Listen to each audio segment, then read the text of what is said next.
Hello and welcome to Odds on Premier League Match Day 17. We have some great games before Christmas time, and we have Arsenal struggling a lot against Wolves, Tom, and I think probably they are already feeling the pressure. Is Pep behind their back? I was very worried last week, I'll tell you this, about my safe bet. I was extremely concerned that I was going to let down the international ACCA, so I'm glad that came off. And yes, they should be worried because they didn't beat Man City, they didn't beat Liverpool, they didn't beat Chelsea. Everyone's going to pretty much beat the rest. And if you don't win those games, I don't think you win the league. So I think I'd favour City now, frankly. Oh, okay. You are shifting right now. Arsenal 1.7 to win the Premier League. Man City 2.6. Well, guys, let's analyze all the games. We have Newcastle, Chelsea. For instance, we have Tottenham, Liverpool, or Everton, Arsenal. So let me know in the comments who are you backing. Don't forget, if you enjoy our videos, press the like, subscribe. Let's go on now with the show.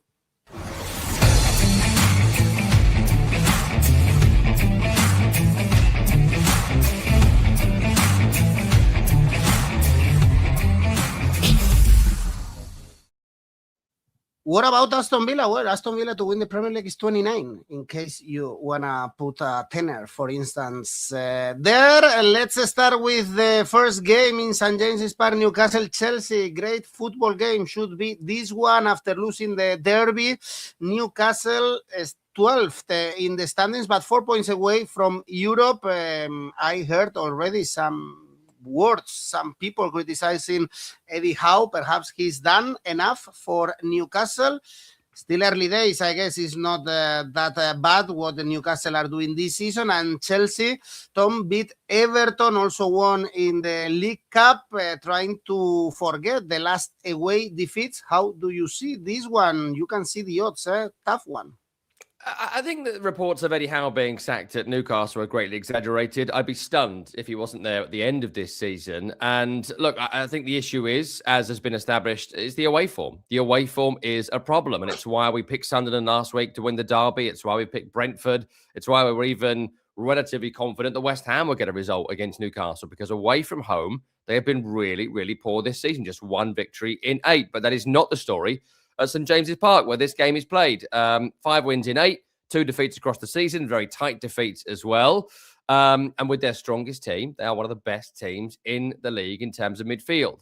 I've enjoyed Lewis Miley getting a run in the team in place of Joe Linton, who maybe has been a bit past his best this season. We haven't seen him at his imperious best, and he's been doing a lot of fouls and been a bit of a liability in midfield. So I think Miley, Tonali and Bruno Guimaraes is very strong, though. If we get the Joe Linton of last season, then I think we get the strongest midfield in the league. Plus Walter Mada, I know we scored an own goal last week, but it's been really, really impressive. Gordon and Barnes have all hit some form. Ramsdale in goal, I have my doubts about, but it's a very strong team who play very good football at home. In terms of Chelsea, I've not had the chance to catch up with their game in the World Cup as yet, but against League One opposition, what do you really learn? I'm led to believe it was quite a tight game. But away from home, they've impressed. At home, Chelsea have struggled because dominating the ball is not really the style of this team. They are a transition team.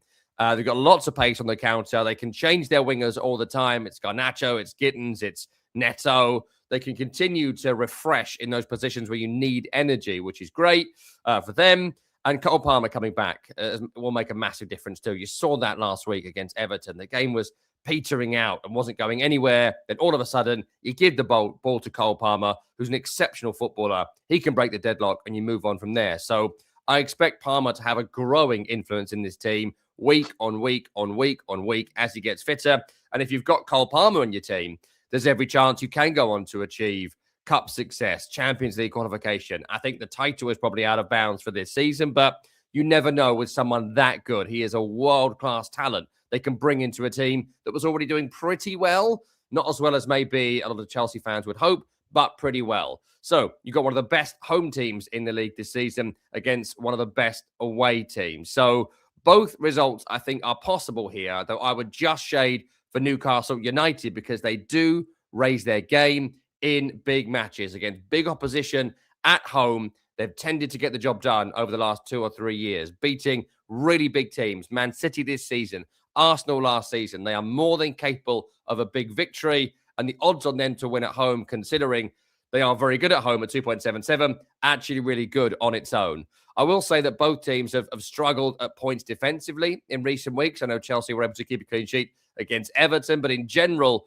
when that defence has not been at peak, basically when Fofana is there, they do concede goals. And Newcastle's backline has looked a bit leaky this campaign as well. They are conceding over a goal per game. So Newcastle win and both teams to score was a really healthy 4.5. If you fancy Chelsea again, both teams I think will score here. You add that to a scoreline I like, 2-1 either way. 2-1 to Newcastle is 9.5. Again, correct score is very daring. I've tried to cover you with that. But I might put a couple of quid on 2-1.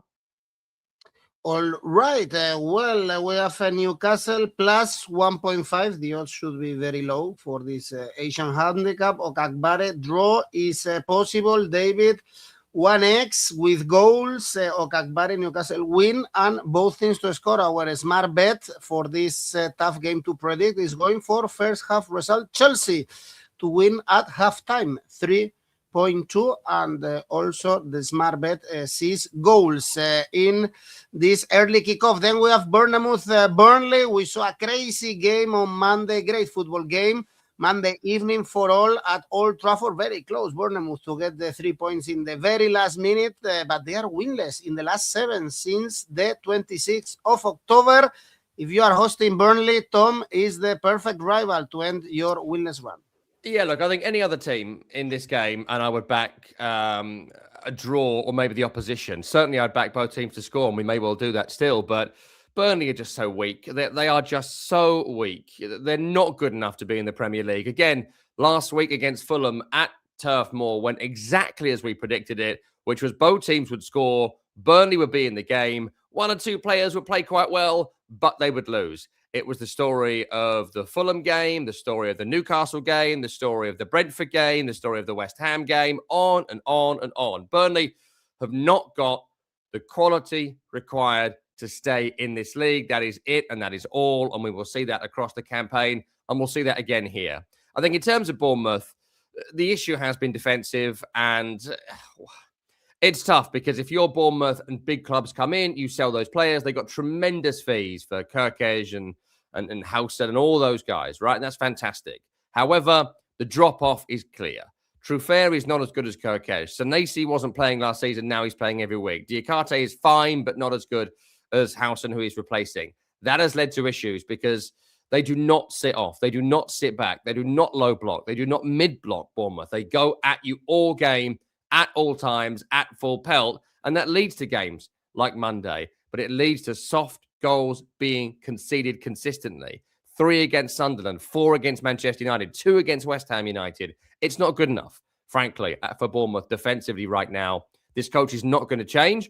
They haven't hired him to play Nuno-style low block. So great for us, great entertainment. And this is a great opponent for them to face, to try and overcome the issues they've had. Plus, worth noting, 𝐸menyo and Evanilson both on the score sheet at Old Trafford. They need those 2 guys to be fit and firing for this to be a solid season for Bournemouth. They're not in relegation trouble, but at the moment I'm thinking somewhere between 13th and 15th is the finish. That would be disappointing considering the high hopes we had for the Cherries going into the campaign. So take the Bournemouth win at 1.51. Fine, you've got to have that. I mentioned how poor they've been defensively recently, and I mentioned that almost every Burnley game feels like both teams are going to score, some 3-2s in recent times. Feels like another 3-2 here, so both teams to score and Bournemouth win is a really healthy bet as well. Again, just under 2-1. And then look at goals in this match. The first notable one is Bournemouth win and over 2.5 goals in the match. But I would go goals here. Both teams to score, and I wouldn't be surprised if both teams score multiple goals.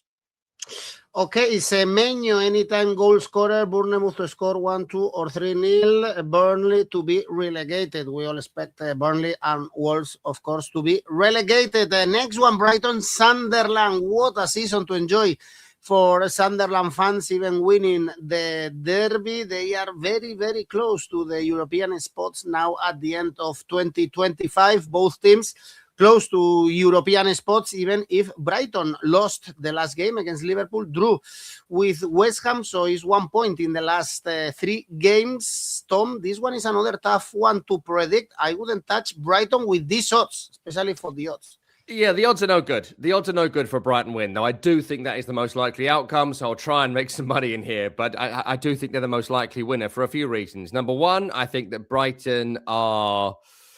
They're not improving. I think that's wrong, but they've stopped the rot. They've stopped the bleeding that was happening in recent weeks in terms of performance. I think they were very poor against Aston Villa, very poor against West Ham, and deserved to lose both those games. Only a late goal that should not have stood against West Ham saved a point in that one. But I thought they played quite well against Liverpool at points last weekend. You can see some signs of recovery. You can see some players playing their way into form. And I think with a more pliant opposition, I'd quite fancy them for a win.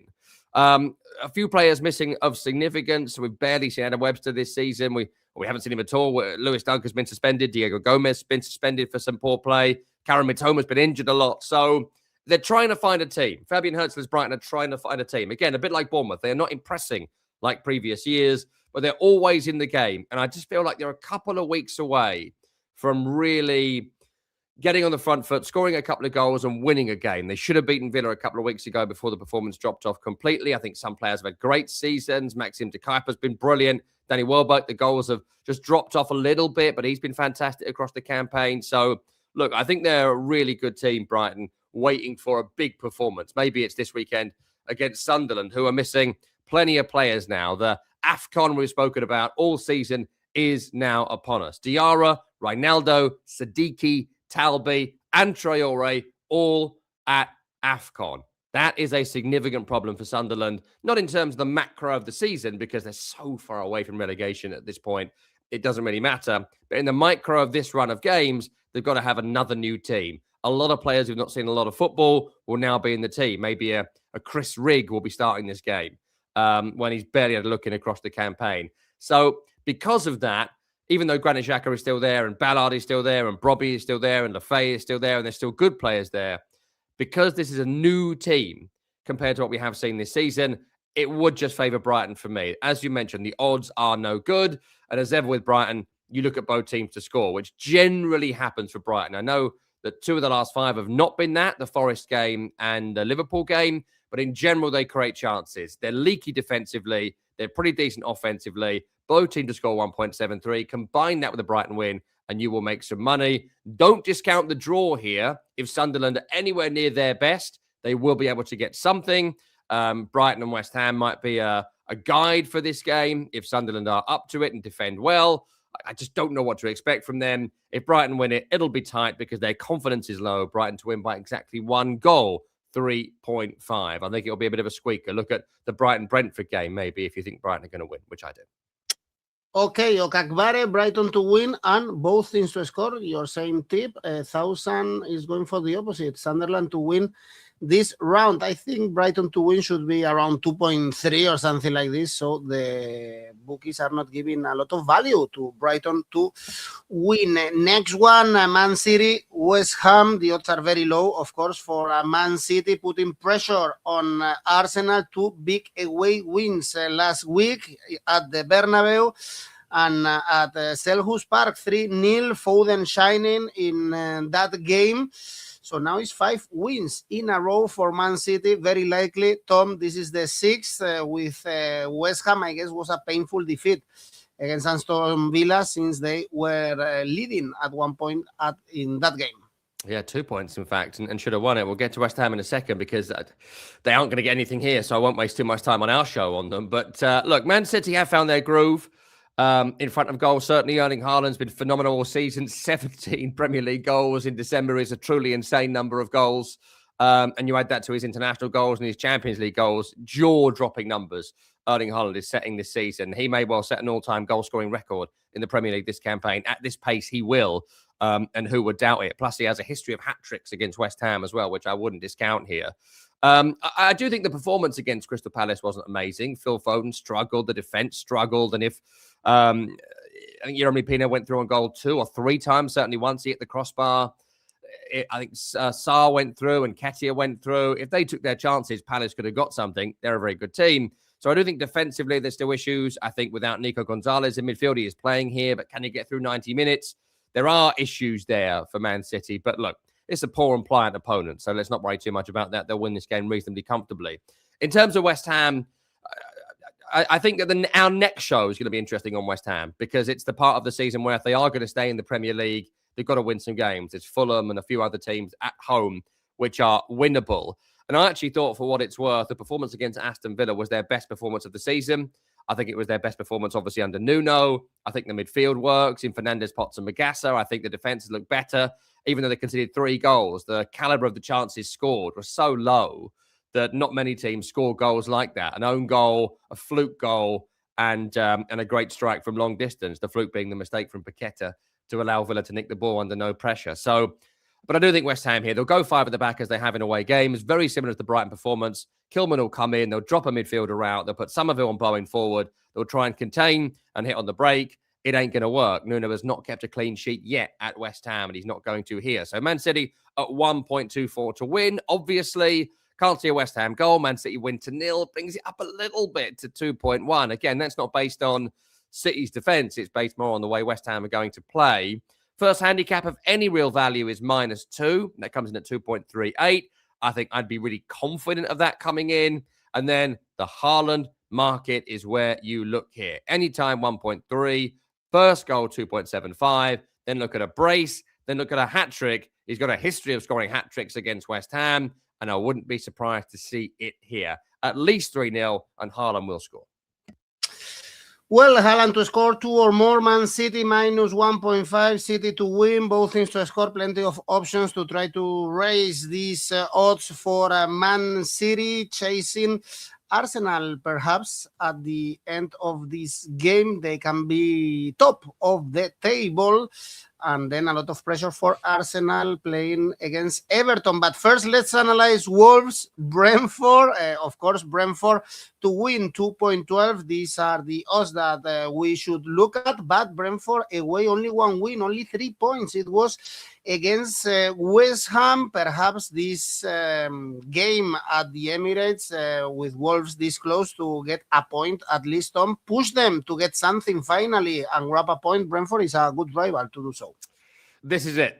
This is it for Wolverhampton Wanderers. It's very, very, very unlikely they're going to stay in the Premier League. They would need to go on a run of 3 or 4 or 5 wins just to be back in the race to stay in the league. Look, it's still a long way to go, right? So let's not start writing their obituary just yet. I think it's extremely likely they'll go down, but it's games like this where they have to win them because Brentford are very poor away from home. Beyond the West Ham game, they've struggled in every single away match. And maybe they found a little bit of spirit against Arsenal, Wolverhampton Wanderers. They certainly fought hard for a point they should have got. They had a bit of goal threat as well, scoring 1 and maybe could have got a couple of others. But look, I think the defence in general is very poor. The quality is not quite there with Mosquera and 𝗛𝗏𝗏. Johnson's not a great Premier League goalkeeper. The midfield can't run. And the goal scorers aren't scoring. So not a great recipe. And, of course, they haven't won at home all season. So you'd be an insane person to back it, even though they are going to win a game or 2 this season. Wolves, they are. So if you do think it will happen, this is the one at 3.8, I think, to have a punt on because Brentford, as I've mentioned, are pretty poor away from home. But it's fascinating, really, because they don't change much home and away. So that sort of ephemeral impact of being home or away is really interesting for Brentford because they do the same stuff. 𝐿𝐴 will do a long throw. Henderson will look over the top to Thiago, and they'll look long down the channels and try and get about you and try and score. Plus, they do get a lot of penalties. Got one last week that was overturned. They've been given the most amount of penalties by any team in the league this season. It's contributed heavily to Thiago's 11 goals. So, look, this is the game. If you're going to have a punt on Wolves this season, A, you're insane, but B, this is the game. If you're going to do it, take Wolves at 3.8. For me personally, I'll take a Brentford second away win of the season at 2.12. And then you look at the 2 metrics that keep on coming in. Igor Thiago with 11 goals this season, anytime at 2.2. And a penalty to be awarded in this match at 2.88. They are continually getting in behind Brentford with that Henderson ball over the top. And when it happens, it seems defenders simply can't avoid fouling Igor Thiago. And this Wolves defense will foul him. So I quite like that. Well, Wolves are unbackable, but still, Isaiah, Wolves to win. So Ramsey also going for the draw, although most of the people, of course, going for Brentford to win. The odds are kind of all right, even if they've only won. Again, remember, 1 game away from home this season. And one of the games of the weekend, Tottenham, Liverpool, perhaps also Thomas Frank is in risk. Spurs lost to Forest 3-0. It looked really bad. He said, do not sack me.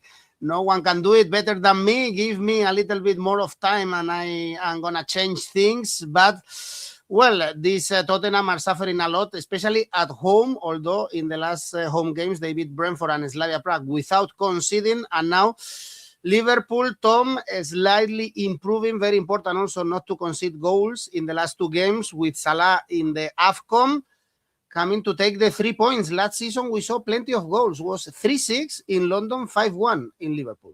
Yeah, and I expect goals here again in this one. And I expect them to for Liverpool, and I expect them to win. But let's start with Tottenham because, look, Thomas Frank, I think, will be there for the season, right? I think he will be the manager for this season all the way through. Whether he is there next season, I think, is massively up for debate.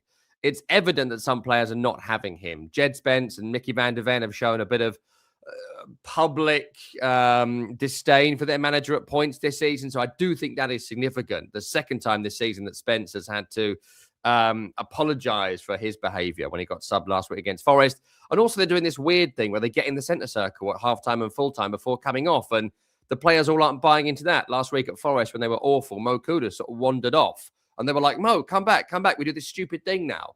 And the players don't seem to be really into it. So there is a clear, evident disconnect there. But I also think that individual players are letting Thomas Frank down. Archie Gray had been fantastic going into last weekend. Him and Vicario have that howler. Forest take the lead. It's an uphill battle from there. Vicario, previously so good. I liked Vicario last season. If it were me, I'd be looking at 𝗀𝐿𝐿 to come in for Vicario, who's really struggling, having an open battle with some fans and talking about leaving the club in January. I'm not sure I'd continue with him in goal. And the balance of the front line still remains off. And I could tell you today, the 7 players they've got to choose from, I could give you 6 different combinations. I still probably wouldn't get it right for who they're going to play in that front group. And that's an issue, again, with Spurs. They just can't pick a consistent team. In terms of Liverpool, I think that the changes the manager has made before the West Ham game have gone on to help in the following 4 matches. Gomez coming in at fullback has given them defensive solidity. He has helped 𝐿𝐿𝐿, Van Dijk and 𝗀𝗏𝗏 or Robertson, depending who plays there, look more solid. They've been a little bit less aggressive offensively, but they have looked more defensively minded, which was lacking at Liverpool at the start of this season. I think Curtis Jones coming in, playing consistently, has given them a bite that was missing in the previous midfield makeup. And I think Mo Salah not being there has allowed 𝗵𝗡𝗍 to go further forward, Florian Wirtz to have a more controlling role in the team. And 𝗍𝐿𝐿𝐿 has been on fantastic form across the campaign. 7 goals in the debut Premier League season is pretty good for anybody. So they look more like a team. They're grinding out results without being spectacular. They're looking more defensively solid, give or take, beyond the Leeds game in the last 5, certainly against West Ham, certainly against Inter, certainly against Brighton. And so I think that they're not at their best, but I do think they are clearly improving. Plus the Salah saga not being part of the conversation here, I think is going to be significant. So I'd fancy a Liverpool win because Tottenham have struggled this season in home games, losing against Fulham, poor against Wolves, poor against Man United. So I'd look for the Liverpool win. I do think it'll be reasonably tight, but I struggle with this. I'm going with under 3.5 goals in the game, which is still more than likely both teams scoring. But that's the first double your money bet I found. Liverpool win an under 3.5 goals. It just says to me that this one is going to finish 2-1 either way. I can also see it being 2-0 to Liverpool and they add a late third. But I'm struggling at the moment to see Liverpool keeping consistent clean sheets. So I do think Liverpool, and I do think at least 2 goals in the game, how those goals go is going to be really interesting. And then look at players in form. 𝗍𝐿𝐿𝐿's in form, a couple of goals at Leeds, scored last week. Fancy him again. Anytime 𝗍𝐿𝐿𝐿 is 2.25. Well, Liverpool straight win for Ramsey, for Josh as well. Liverpool to win, possible over 3.5 goals. Liverpool to win and Thomas Frank getting sacked. Although our smart bet is going for double chance in this case for Tottenham. 1.8 and also goals over 2.5. In this one is what our tool, smart bet, is telling us. Great game, this one. Tottenham, Liverpool, and also great game, Everton, Arsenal. Perhaps this time, Arsenal are second in the table. If Man City win their game, they are struggling lately in the Premier League, especially away. They couldn't win the last 3 away games. And they are facing Everton, a tough team, Tom, this season, only 2 points away from Europe. Unspectacular, yes, but not easy to go to their new stadium and grab the 3 points. Yeah, very solid. I think that's right. And I think that you'd expect that from a David Moyes team. He understands what this season is. It's not a particularly entertaining season. It's be organised and get points season. And they've done that really well. And that's led to a good run of form against good opposition, frankly. You know, Nottingham Forest and Bournemouth and even the Man United away game. It plays very much into the way David Moyes wants to play. They're going to mid-block. They're going to be not particularly daring. But when they do counter, they've got players like 𝗀𝗵𝗄 and Grealish and 𝗀𝐿𝐴 who can carry that ball upfield at pace. And when that 3 are running at you with another forward likely Barry in there who's got pace, if not a great deal of sort of quality, that they can score goals. And they've shown that consistently, as they did with the 1-0 win at Bournemouth, where Grealish scored that kind of deflected winner. So, look, they can score, which is the threat. I do think they lack power in midfield. James Garner, 𝗀𝗻𝗄 and whomever else they might play kind of lack it. The fullbacks don't really have great overlapping power. Not seen much of 𝗍𝗻𝗄 going forward this season. O'Brien is still a makeshift fullback who wants to be a centre-half, even though he's been there for a year or so. So, look, I think there are issues with Everton. They're not a high-press team. They're a relatively slow team, but if they score the opening goal, good luck to anyone playing against them because they are very, very well organised. Same story for Arsenal as well. Look, I do think there was always going to be a drop-off.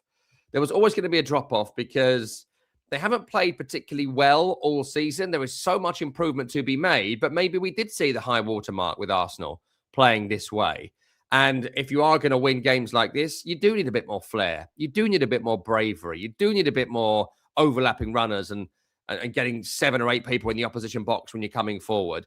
They're not getting the best out of 𝗀𝐿𝐴. And at this point, with 𝗀𝗵𝗄 getting back to some sort of fitness, 𝐿𝐴 coming back soon, and Mikel Merino being fit, I think as we speak in December, Victor 𝗀𝐻𝐿𝐴 is Arsenal's 4th choice striker, which is not great on him. And it's not great on the people who've bought him if this was the player they thought they were going to get, because he evidently doesn't fit in the Arsenal style. So there are concerns, plus the lack of Gabriel. Defensively, they've let in a couple of soft goals recently.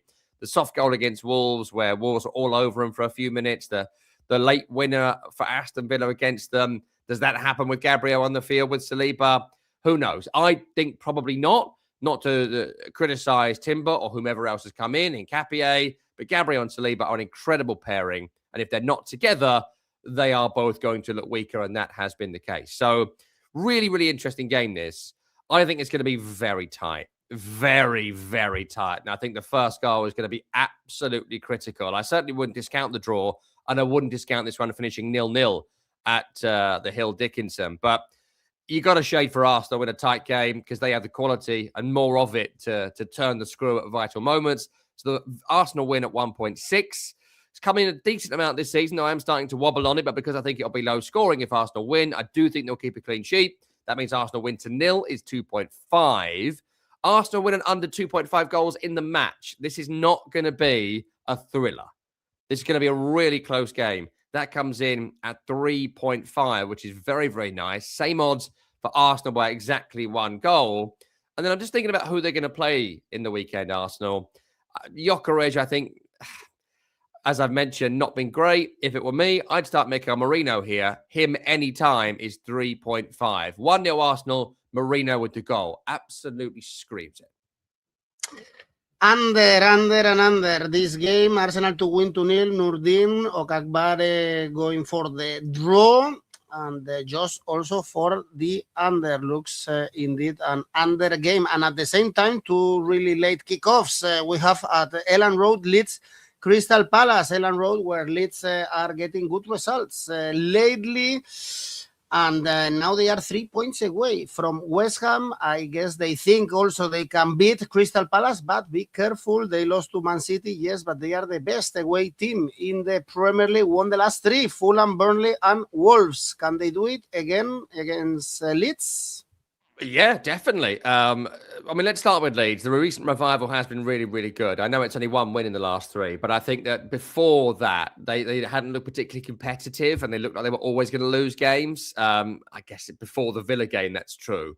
Even they lost against Villa and City, I thought they were good and they showed signs of life that weren't there previously. There was some talk of Daniel Farke getting the sack, and that has led to a bit of a performance revival. And it's also led to Daniel Farke going to his three at the back system, which it works better for these players. In strike, 𝗵𝗲 and Rodon, they all have deficiencies, but together they've looked like a really good trio. They lost Longstaff in midfield, so it'll be like Stark, Tanaka, and 𝗵𝗵𝗄. 𝗵𝗵𝗄 being fit, the captain's made a massive difference. And also, if you've got a striker scoring goals, you've got a chance of winning games. And 4 in 4 for Dominic Calvert-Lewin. Really, really impressive. Different types of goals, led the line well. He's sort of been a bit of a battering ram for the last few years, Calvert-Lewin, and stopped scoring goals. But you forget before that, he was a goal scorer and was an England striker. And it's great to see him back to somewhere near that form. There always was a really talented player there in Dominic Calvert-Lewin. So I'm glad the goals have come back for him. And that makes Leeds a very dangerous opponent for Crystal Palace, who they're just so solid. I mean, they don't change so much. I mean, the lack of Daniel Munoz on the right, I think, is significant with him being unavailable. So Nathaniel Klein with the best throw in the world, that's a huge drop-off from Munoz, who is one of the best players in the league. That's an issue, but beyond that, it's still a very, very strong Crystal Palace. The back three is good. Wharton, I thought, gave a masterclass audition for Man City last week against them at Selhurst and was the best player on the field. And if Pino, Sarr, and Mateta took their chances, they would have got something against Man City. So on current form, I think it says draw to me, 3.37. I think it's going to be a really, really close game between two very competitive teams. Both teams, I think, will score here. Draw on both teams to score 4.33. If you are going for a winner, look for Crystal Palace. Crystal Palace double chance. Not amazing odds, but I think it'll be very tight. If Palace win it, both teams will score. And in terms of individuals, there's two great strikers on display here in really good form. Mateta on 7, Calvert-Lewin on 5 goals for the season. Pick your scorer and back them anytime. For me, if someone scored 4 in a row, you look for 5 in a row. Calvert-Lewin anytime, 3.25. Okay, 𝐿𝐭𝐵𝗿𝗄, Crystal Palace to win or the draw is also possible. Nurdin, both teams to score. And for Sunday, we have only one game, but a great game indeed. Aston Villa, Man United. Aston Villa keeping their great run. Someone was saying, why not backing them to win the Premier League? Another comeback against West Ham. Now is 9 consecutive wins. And now comes Man United, Tom. They never win when we expect them to win, especially at Old Trafford. Who knows if they are able to finish the run of Aston Villa? I give up on betting on Man United, if I'm honest. I don't know. Honestly, there's a few teams here that I can make some money on. With Man United, I'll try my best. But look, Aston Villa, again, last week, can you outrun 𝐿𝐴 has been a funny joke this week with Aston Villa, because another week last week where if you believe the 𝐿𝐴 and chance creation, West Ham should have won, should have got something from it. But Aston Villa don't need high-quality chances to win a game. They need any sort of chance. And a strike from long range. They are the top scorers from outside the penalty area this season. And we saw the winner for Morgan Rogers last week, who has been absolutely spectacular in this run of consecutive victories for Aston Villa. And I have very little to fault them on, really. Like, defensively, Victor Lindelof has come in for Pau Torres and looked really good. I would hope that Pau Torres will be back for this game for Villa's sake, because I think he's the better of the two players. But look, I think Lindelof played pretty decent last week. Onana, Kamara, Tielemans is one of the best midfield threes in the league right now. It's up there with Newcastle's and Arsenal's for me, and they've looked fantastic. Morgan Rogers has been incredible this campaign. He carries the ball up the field. He scores goals. People bounce off him, but he's added end product to that. He's always looking to take a shot, and he's well worth backing to score anytime, every single time they play. And I don't think he got the goal last week. I think it went Mavropanos' own goal, but Ollie Watkins gave West Ham a torrid time at points. Plus, the manager is the best manager in the league, I think, Unai Emery right now, in terms of getting everything right. And he's reading the games really well. Last week, West Ham are on top. He makes the right changes at the right time to go offensive. Then he changes it back again when they've scored. And look, he's killing it right now. Villa look fantastic. In terms of Man United, I think the lack of quality defensively is costing them. Shaw and 𝐬𝐿𝐴, not a good defensive three. I think there's not a great deal of quality there. to not have 𝗛𝗲𝗿𝗲 and Maguire at this moment in time is costing Manchester United. With all due respect to Aidan Heaven, he just doesn't have the experience, as we saw with Semenyo closing down on goal a couple of days ago against Bournemouth. That's costing them. Casemiro only being able to play 60 minutes is costing them. And then I thought Matheus Cunha was really good a couple of days ago, as was 𝗵𝗵𝗄 as well. So, you know, that they've got the front three working. The trouble is now with Manchester United, that they're going to be losing Ahmad, Mazraoui and 𝗵𝗵𝗄 to AFCON. So that means it'll be Mount, Cunha, and I guess Benjamin Šeško came off the bench on Monday. We'll find out in this game. But look, without Ahmad, without 𝗵𝗵𝗄, against this imperious Villa team in this form, you have to go Villa victory. Villa to win on its own. Actually quite good considering the run they've been on at 2.21. So I would absolutely snap your hand off for that.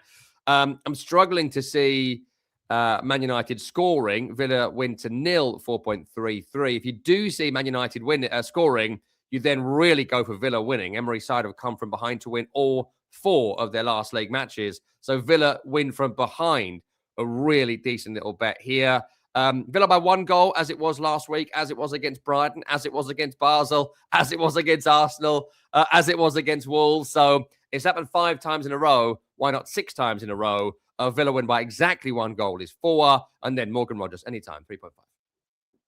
Well, Rogers, anytime goal scorer, actually, is the last comment, the last tip from 𝐿𝐿𝐴. Both teams to score an over 2.5 goals, over 3.5 goals. David, double chance, over 2.5 goals. A lot of trust on Aston Villa, of course, but Man United are here always to ruin our bets. When they are favorites, they never win. When they are the underdog, they get something and they get competitive. And for Monday, we have Fulham Forest, 2 teams escaping from the danger zone. They won last weekend. Fulham, massive win against Burnley, away after the defeats at home against Palace and City. Forest 3-0 against Tottenham is 4 wins in the last 6 Premier League games. Tom, 2 teams that don't want any trouble this season. They are still close to the relegation. Forest 5 points away, but getting ejected from there.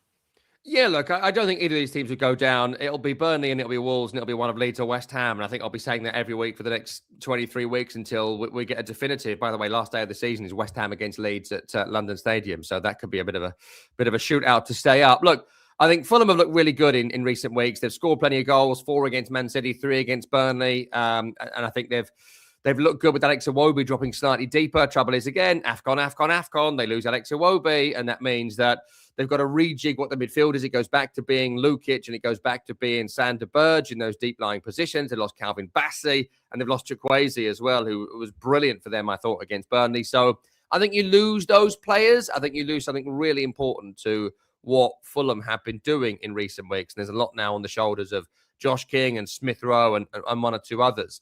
So look, I think that Fulham have been in really decent form. Harry Wilson looks great. He's scoring fantastic goals and goals of regularity. Raul Jimenez has looked really good as well. So there's a good team there, but I think losing 𝗂𝗏𝗏 is really significant, and that makes me doubt they can beat a Nottingham Forest team who themselves have lost Sangare to AFCON. I guess Yates would come in to add the steal that you lose when Sangare goes, and he also scored a fantastic 3rd against Tottenham last week as well. Forest are a better team than being down the bottom of the Premier League, and the bad start from Nuno, the ridiculous thing with 𝗏𝗏𝗏 led to the situation they are currently in. They are climbing out of the bottom 3 as expected, and they were fantastic last week against Forest. So I think with the changes that Fulham are forced to make, I think Forest to win at 3.3 is kind of irresistible here. Well worth a punt. You can see it going either way, but I think Forest, if they score the first goal in this game, could and should go on to win it. If Fulham are going to win it, they'll be inspired by Harry Wilson, a man in spectacular form. Him anytime is 4.5. And considering the goals he is scoring right now and how important he is to this team, I think those are really good odds. So if Forest win it, take the odds on their own. If Fulham win it, add a Wilson goal. Okay, draw is possible. This one is a tough one to call. Both teams to score, Forest to win. So plenty of options here, as we can check, as we can see in the odds. Is a difficult one, although Fulham are favorites. According to the bookies, our smart bet tool is going for double chance, 𝑋2, 1.6. Well, Tom, this is it in our video pre-Christmas, last match day before Christmas time. Remember, guys, that you can give a present for yourself if you participate in our tipster competitions and you are as good as Tom. If you are one of the best, you will get some money. You can check here. We have our own Premier League tipster competition, and of course, check out, there you go, our Premier League one, and check out Rivals, where you can create your own tipster league and play with your friends. Tom, your safe bet? I wanted to do Man City, but the odds are so terrible. I'm going with Aston Villa to continue their run and beat Manchester United this weekend as the safe bet. Ooh, it's a high safe bet indeed. And the 𝐿𝐴CCA? Those teams both in my 𝐿𝐴CCA. So Man City are going to beat West Ham, Villa over Manchester United. Throw an Arsenal win in there as well. It comes in at a quite good 3.83. Thank you, Tom. Thanks everyone for watching. Bye bye.